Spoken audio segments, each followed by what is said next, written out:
A conversation about rain. 19 years before she decided to die, Nora Seed sat in the warmth of the small library at Hazeldean School in the town of Bedford. She sat at a low table, staring at a chessboard. "Nora dear, it's natural to worry about your future," said the librarian, Mrs. Elm, her eyes twinkling. Mrs. Elm made her first move. A knight hopping over the neat row of white pawns. "Of course, you're going to be worried about the exams. But you could be anything you want to be, Nora. Think of all that possibility. It's exciting." "Yes, I suppose it is. A whole life in front of you. A whole life. You could do anything, live anywhere, somewhere a bit less cold and wet." Nora pushed a pawn forward 2 spaces. It was hard not to compare Mrs. Elm to her mother, who treated Nora like a mistake in need of correction. For instance, when she was a baby, her mother had been so worried Nora's left ear stuck out more than her right that she'd used sticky tape to address the situation, then disguised it beneath a woolen bonnet. "I hate the cold and wet," added Mrs. Elm, for emphasis. Mrs. Elm had short grey hair and a kind and mildly crinkled oval face, sitting pale above her turtle green polo neck. She was quite old, but she was also the person most on Nora's wavelength in the entire school. And even on days when it wasn't raining, she would spend her afternoon break in the small library. "Coldness and wetness don't always go together," Nora told her. "Antarctica is the driest continent on Earth. Technically, it's a desert." "Well, that sounds up your street." "I don't think it's far enough away." "Well, maybe you should be an astronaut. Travel the galaxy." Nora smiled. "The rain is even worse on other planets." "Worse than Bedfordshire?" "On Venus, it is pure acid." Mrs. Elm pulled a paper tissue from her sleeve and delicately blew her nose. "See? With a brain like yours, you can do anything." A blonde boy Nora recognised from a couple of years below her ran past outside the rain-speckled window, either chasing someone or being chased. Since her brother had left, she'd felt a bit unguarded out there. The library was a little shelter of civilization. "Dad thinks I've thrown everything away. Now I've stopped swimming." "Well, far be it from me to say, but there is more to this world than swimming really fast. There are many different possible lives ahead of you. Like I said last week, you could be a glaciologist. I've been researching And it was then that the phone rang. "1 minute," said Mrs. Elm softly. "I'd better get that." A moment later, Nora watched Mrs. Elm on the phone. "Yes, she's here now." The librarian's face fell in shock. She turned away from Nora, but her words were audible across the hushed room. "Oh no, no.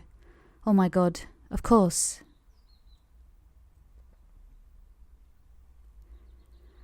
"19 years later." The man at the door.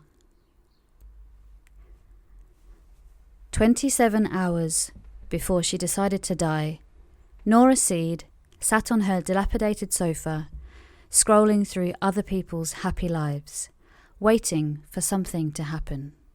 And then, out of nowhere, something actually did.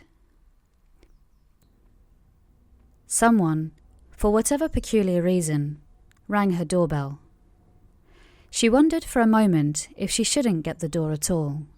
She was, after all, already in her nightclothes, even though it was only 9 p.m. She felt self-conscious about her oversized eco-warrior t-shirt and her tartan pyjama bottoms. She put on her slippers, to be slightly more civilized, and discovered that the person at the door was a man, and one she recognized. He was tall and gangly and boyish, with a kind face, but his eyes were sharp and bright, like they could see through things. It was good to see him, if a little surprising, especially as he was wearing sports gear, and he looked hot and sweaty despite the cold, rainy weather. The juxtaposition between them made her feel even more slovenly than she had done 5 seconds earlier. But she'd been feeling lonely. And though she'd studied enough existential philosophy to believe loneliness was a fundamental part of being a human being in an essentially meaningless universe, it was good to see him. "Ash," she said, smiling. "It's Ash, isn't it?" "Yes, it is." "What are you doing here? It's good to see you." A few weeks ago, she'd been sat playing her electric piano, and he'd run down Bancroft Avenue and had seen her in the window here at 33A and given her a little wave. He had once, years ago, asked her out for a coffee. Maybe he was about to do that again. "It's good to see you too," he said, but his tense forehead didn't show it. When she'd spoken to him in the shop, he'd always sounded breezy, but now his voice contained something heavy. He scratched his brow, made another sound but didn't quite manage a full word. "You running?" A pointless question. He was clearly out for a run. But he seemed relieved, momentarily, to have something trivial to say.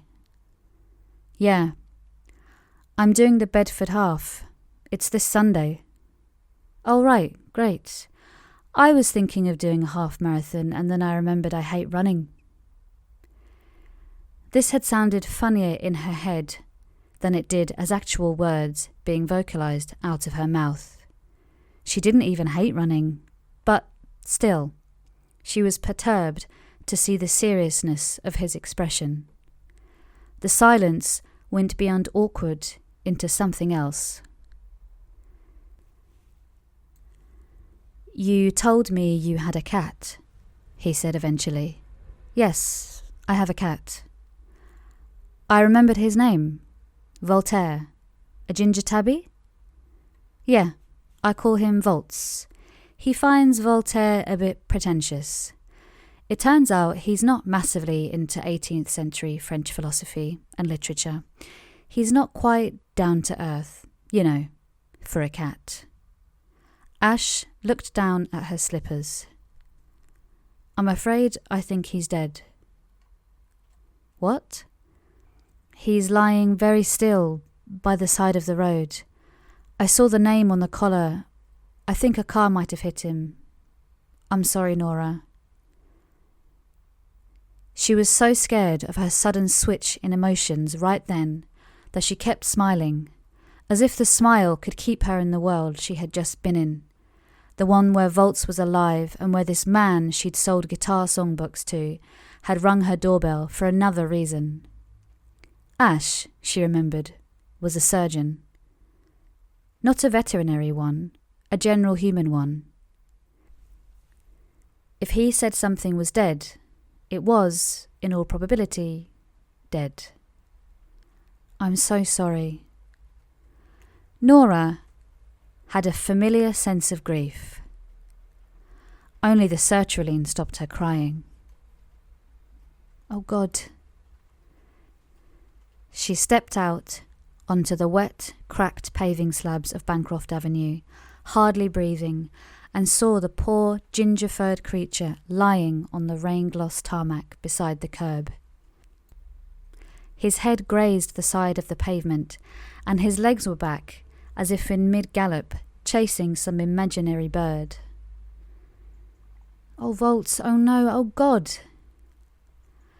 She knew she should be expecting pity and despair for her feline friend, and she was, but she had to acknowledge something else. As she stared at Voltaire's still and peaceful expression, that total absence of pain, there was an inescapable feeling brewing in the darkness. Envy.